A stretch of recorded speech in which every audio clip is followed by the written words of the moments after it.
Hi guys! Welcome to Atoy Custom Vlog. So today, ang ipapakita natin ay itong LC200 na ginawa natin. Actually, in-install lang natin. Ito ang original na MBS. So MBS, sa Dubai, isang kumpanya siya na gumagawa rin ng SUV na pinapalitan yung buong loob. So, local version lang yung Atoy Custom sa ginagawa natin. Pero, naging inspiration ko itong MBS para mabuo ko yung Atoy Custom sa mga upuan for SUV. Umpisa natin sa harapan na.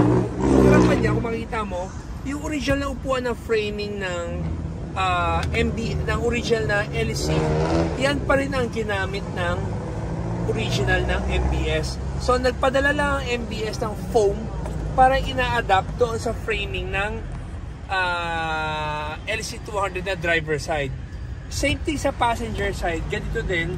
Tapos, yung sa may upuan naman niya, kung mapansin mo, meron siyang extended version para kung matangkad yung buwabiyahe, hindi nangangawit, hindi ngalay yung sa may tuhod mo, kaya na-extend yan at nababalik siya. Tapos, itong armrest niya, ito ay local na to. Ito ay gawa na ng Atoy Customs kasi yung naparating namin na MBS na original kit, pang Lexus pala. Akala ko Lexus and LC pareho. Hindi pala pareho. Kaya nagpatahi ako ng tela, ginaya ko yung stitches nito, and then pati kulay ng original MBS, ginaya natin para maging identical siya. Pero ginamit pa rin natin genuine leather. Same thing with the sidings. Yung sidings na nakikita nyo dyan, at saka yung sidings na ginagamit ko sa likod, ay local na yan. Because, yun nga, ang naparating natin ay pang Lexus LX 450.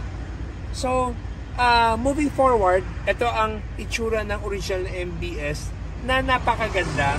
So, syempre, naging inspiration ko siya kaya naglabas ang Atoy Custom sa local version. Dito naman tayo sa likod. Itong likod na to, makikita mo, meron siyang nagaya ng gamit na ganyan. So, may cup holder siya, meron lighter plug, and then kung gusto mo isara, pipindot mo na siya, buwabalik na siya. Nandito na yung control ng aircon niya. Meron din siyang another cup holders dito, at saka to, bumubukas. May USB din siyang saksakan.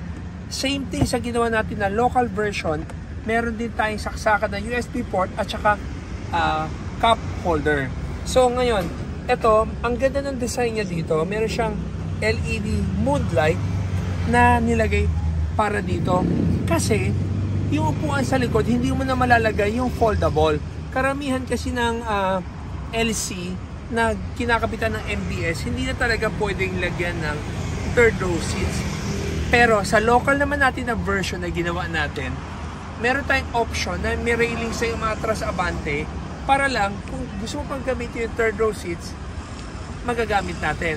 Tapos, etong ginawa rin natin na center console na local, tinanggal natin ito.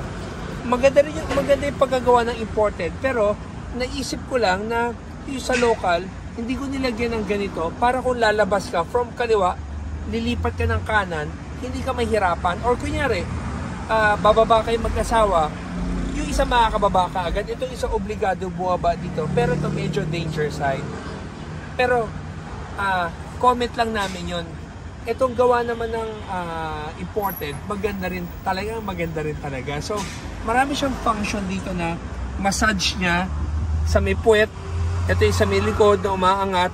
Tapos ito yung sa may likod din to. Ito yung sa may gilid. At saka ito sa headrest. Para nagkakahangin siya. Para kung hihigaan mo, komportable siya. So guys, sa mga viewers natin na merong LC200 or LC300 at gusto yung original na MBS brand, may ma-offer kami sa inyo. Nga lang, ang price ng imported at saka local ang layo. Ang buong set ng kit nito is about 1.550 M. So, 1,000,000 kalahati. Ito pang LC200. Yung pang LC300 naman, it's 1.6 million. Pero pang LC300, meron siyang kasamang starlight dito sa bubong. Ito pang version ng pang LC200, wala siyang starlight. So guys, sa local naman, yung local naman na ginawa natin na Atoy Customs X Eurotex foam, ito yung naging inspiration natin na pinalitan rin namin yung foam ng driver and passenger kasi pag meron kang LC200, kung mapansin mo, pag nagmamaneho ka, kumakabig ka, natatapon ka dahil wala siyang cushion na naglalak. So yung foam na ginawa ng ating Customs X Uratex, nilagyan namin ng talagang panghag para pag nagmamaneho ka, lock na lock ka. So yung concept rin na driver and passenger, pinalitan namin ng foam, pero yung framing niya ay original pa rin. Pero itong likod, pinalitan na rin natin ng full captain seats na. So guys, I hope na gusto nyo itong short video natin na pinakita natin itong MBS original kit na nakakabit sa LC200. Kung sakaling mag-interested kayo, meron pa kaming stock na exactly like this para sa inyo. Lagi pa rin ito ng mga tao sa amin, Atoy, bakit hindi mo gayahin itong MBS na merong footrest? So guys, ipapakita ko lang sa inyo. Itong footrest niya, pag inangat mo, ito siya.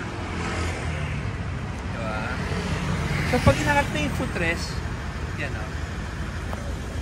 Ang ganda tingnan, diba? Pero in reality, sa height ko, tingnan mo itong upuan ng driver, inabante ko na. Tapos, aangat ko yung footrest dito sa kabila. Ito siya, ito, inaangat ko. Tapos, ibababa ko. So, yan na yun Tingnan mo, pagbaba ng paa ko, yan yung paa ko, hindi ko ma-shoot. Kailangan ko i-shoot sa ilalim pa ng driver.